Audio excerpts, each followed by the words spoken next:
Marie Bowman was born at 12:01 a.m. January 1st, 1908, at Children's Hospital, San Francisco. The only child of Faye and Milton Bowman.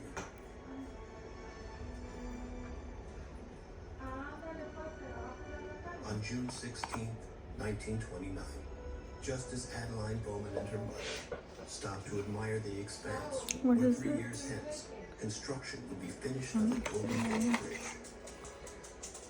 A young engineer displayed uncommon gallantry.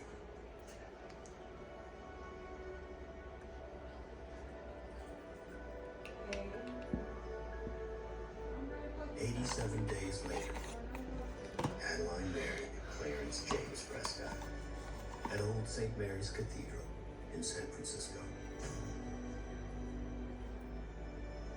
3 years later, Adeline gave birth to a baby girl.